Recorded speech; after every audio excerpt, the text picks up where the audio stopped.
for and then so Madam Masim teacher Munina the market cutting family. You see, I'm going to do the Polina for about person. When the bamboo and share support the shares for a bringing Piao. I made Papa Oka. I made Papa Oka. I was for and then yet what he teaches. No matter started teaching via that maternity aquasi diet. Aquasi diet. Aquasi diet. Aquasi diet. Now make a baby say aquasi diet dabia. That's from Emma Yang account for. That's from the Mayan account for. Sad the question. Obi Biote Amamran Amania Sibian himself was Siada, a Quasida Bidua, a Dapon Cassia Edema, Obibia, our Akani. Sapa Pepper. Now make a baby say, make a baby say, you walk in Kunya Fee and now Kunya Dam. Says our Quasida Bidua. Yana nano mpanifo ahemfofo no no so atase ene mpanifo no elders no no abusua pani no no ahema no no kontu hire no no achiame no no kan se omodoso so amu eni sahemfofo we mu nyina no ene ekromofo no aman no community no omo nyina yebodwa kese na ye nyina yakọ na yekọ mo yebotwene na yatonum na yediasa na yefufu ye aduane bi te se eto yefufu eto ye aduane bi te se eto na yano ankohua na ye nananom wura nkunyadam ho na aho ne that the traditional rulers omo na ko the traditional rulers omo na ko nkunyadam ho omo na mere omo ko nkunyadam ho eni so ko nkunyadam ho mo a omo yom na asempaboa na entoma na efira won no omo de abafom omo tutu no entoma na omo tutu no omo yi de bafom enti ugbe hu omo boso wa na abafom eye they are showing respect, they are showing honor to the ancestors. Adentina nipa wawu na tiasefo ehwobuo ne ani die de ma won. It's a big question. I was saying nipa bi ate ase enti Christosom and our religion ebe condemn say nipa wu anu wawu na okọ ne hu ni mfa so biem. But tetene na nanom say nipa wu a you can say body ni na akọ de ba honhom na de ewo because energy spirit never dies. Honhom nye de enwu. Eni se nipa na wawu na okọ na honhom ne de ewo ho mo eye adwuma ba body ni de note ekọ yakosie na ekọ but honhom no ewo ho mo eye adwuma. Enti die ntie na nanom di ani die ahemfofo no ana ye no mo etasefo yi ye die ani die ni obuo edema ye na nanom ahonhom ana se na nanom samafo no nyina ne se omo mo di nkan wa asase sua mo no mo di nkan so that say ye beto wo mo wa ha e bi kura mpo no so kura ye e beto ye but omo san ye ho ye de ekọ se obi ti asase sua no owu a no nkyere se bia ye kan say aya obi wo mo sie boni anase da bi oye boni a obewu oye papa obewu fasade wetu tirim obi wo enye ne boni na akunu ananye ne papa na akunu owu eda ho mo obi ya so that say indi se nipa no wu a wa pass out enti no o hwa religious books na kura na meka na ye na nanom no omo nim nyansa ho ye na nanom no omo nim nyansa omo na nye religious books yo na omo kan ho omo na mo twere books ye na nanom no mo twere history too na kwasi buroni be faaye na omo akoda ne dane no enye buroni na be twere nse ne ye twere minyanum Africa for Ghana for amoto omo amoso da mo se abrofo nim nyansa se ye bia 100 times na dare no de nta wo buroni nim nyansa se 100 times se wo nwen senka wo dwia ka bo so ni buroni mu ya wa anim we na ye mete pa mama Africa. You don't reason because if you reason ya wo dwia and it is a critical thinkers you for think and do something for yourself. You for think my friend, think ye na nanom no mo dream omo de natural thinking dream. The natural mind, they use the natural mind to think. they use the natural common sense to think and do something for themselves. But enememuno Africans, Ghanaians, ye chance kwasi broni be bibia aman. Jimie nkwa na eto na yedi. Kwasi broni de ne kasa eye adwuma. Kwasi broni de ne kasa, kwasi broni de na mamre eye adwuma. Kwasi broni a ye wo no e de mamre e no de ye adwuma. But Ghana ni Africa ni o se na mamre ne nananom amamre ya abosom. Enti a Christopher wonu bi ye nanano bosom abosom. No mo de asoso abosom dindan na yende ye basum Yehowa. Wonim Yehowa ba so basum. So ata se o so nananom som abosom dindan. Ona nanom abosom amosum dindan no. Ona nanom na kire se ne edidi. Ona nanom na kire se ne edidi. Oba asase su ya mu. Ufitia na udi banku. Ona nanom na be kire se ne prepare banku. Ye di aburo. Unim aburo. Ona nanom na be discover aburo. It is your ancestors who came to discover aburo maize. Ona nanom na be discover abanche. Say to me the banche ne body man came by ye di wo fufuo.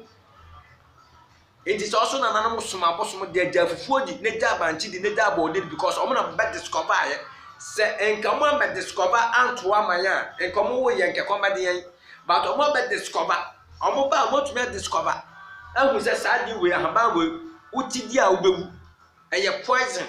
sadi utidi o obenya yaresa eye healer ye nananam na betumi discover sa anyoma we nyina eno mo tumi discover hu say enipa kura na tetema da ho mo say kura tumi ye den ewom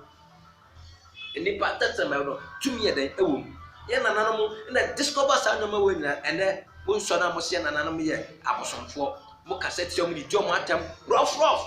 enso mo omo anyoma mba discover yo mo kire de to o ma ye ene yisu eno ene yisu. So ata se temusafo ahaya critical thinking family ne kasa father kwasidaya ho enti du kwasidaya ye nananom mpanifo no omu show respect at the men nananom samafo esanse ye nananom samafo ena betwa esapa atowa mayen enti Dr. Filmamo se yen ala yansase ni eya abo dende mayen moja nananom hwiegu ye de to o mayen Edume ne wonsoso se yebeye bi atoaso so ata se edume ne wonsoso yebeye bi ada atoaso yebetoa esapa ye nananum chato won yebetoaso o de nde o se kwasasem o se yabosonsom ensu di fufuo mebo a kwasi broni ebe discover asene yetumi di nyoma we se ni ade no e no mo kira omoma enti ono no wu ane baye e na da ho bibini je na wo kira oba je na wo de kira oba o je na de kira oba so ata se etino abusafo e wo se ye di amamre ne yamane ye adwuma se ye di amamre ne yamane ye adwuma nimdie ni nyansa e woyimu e bepie to be connected so ata se because as assessment ya ba no ye beto obi wa ha enti ona ye beto omo no omo no mbebo asase su abakwasama kire yen ena asase su abakwasama mo aka kire yen no so no sisi ese ya bosonso ye se enye enti ubesi dai akwani so ata se omo dada ya enti no ye nananum yi omo na asempaboa no mo ndo mutuma na bafo no mo yi apaye omo fufu eto no mo anu abibifo nkosua the local eggs no mo anu abi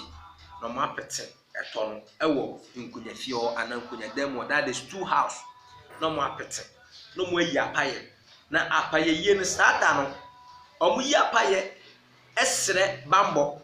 omo yi apaye esre bambo esre nkoso esre yedie chese eye request so atase omo wie nso mo sanso yi apaye sre enipa boniefo bi a ompe kanko no wo mumu no nananom fo mo nsan kekeka ho so atase enti sada no so du so a na sa wo ye individual wo yo bi a onwo wo ye da uniba opeba onwo sada ne ba beso ye kwasida ne ba beso company for no for asam kwa catch am say na kwasida ye opese omo se nanan mo moa de ma eba omo se nanan mo moa de ma so opese owo to mo no eba eni sa da kwasida ye ni du a na wo kwa omo be sere emoa de ama se asumasi nanan asumasi ohia ba mo moa no na mo no no su nyaba e wasa ase su ya pa onsa beka eye adwuma pa so atase obo na adwuma nkoso ne adare se kwasida yedu a onsamo sofo ka acha wo se fie omo babusuamu mu yi apaya na omo ya mamne bi ho mo amanyu sika nko menko bi because ya bosomsom because omo bo mpa ye bom din a eyi apaya omo bo din tie ya bosomsom into still odin wo apam bi ase kwasa asem na mkeka kire no we tisha apamase so the sika ko wan ko bi no the sika ko kra na still no mu yi apaya na be fight against you unse time na wo na nanom omo yi apaya omo ya bibi no mo fra the sika ko na eboa abie bia amam na bia na eboa but na so wagyan so atase na wo so wagyan ko wadwuma nkoso a ko wona nanom ko fie na meka no nipa bia utukwa nko ba bia okoto nkofo na okoto omo na kuro ne hye nsa omo no nim kuro no ho mo abakwasem omo no nim kuro mo de wo ho enti se okoto ukokuro na so anko bisem a obeyira oto ho a na atwa wuti enti obi edu kuro mo okwa ahemfie na okobisa enti kofie ukofia ko na nan mo no mo abakwasem na ko na kwaseda de yanimi ko na mu omo eye kwasida yi na nanan mo sra mo nsire bi ma ho omo nsire be ma na enye da kopɛ every 40 days bi akɔ every 40 days bi akɔ ebe bo pa so atase na sada na ye kwasida ye no eye day of rest eno na ye day of rest ye fa nya adwuma bia onfa nya adwuma kese bia ye fa nya adwuma eye day of rest ye kohyia mu a ye ya mamre ne amanne nye wo se ye yaye ye bibia wie pa ya ba fie wo bada ada wo ba bi kwa de nya se eye day of rest work is forbidden. We don't work in that very day. And untina a Christopher memenda for na say for medano yemfa nya adwuma that day no is for the resting day. A stolen legacy omo fa free ho so as here into sua wabakwasem learn your history so wo sua wabakwasem a na wo de wabakwasem a tete tama na bible ma ye no eye wabakwasem no wo de wabakwasem no toto enam na bible ho abo se bible no mo fa free wabakwasem ni mu ya bakwasem no kwasida ye biadu a ye nya adwuma. Work is being forbidden so as in the Christian concept in the day of the Sabbath day we don't work. Work is forbidden. Adwuma ba ya ye homeda ho adwuma nko a sana e kwasida na tie enjomu wia enjo so se kwasi memenda som ene kwasida som ye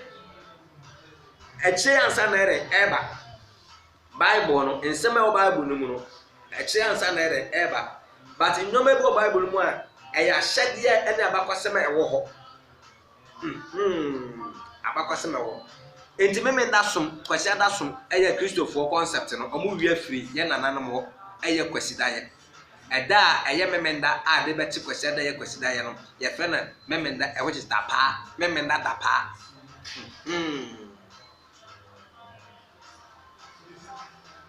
so ata se memenda de dapa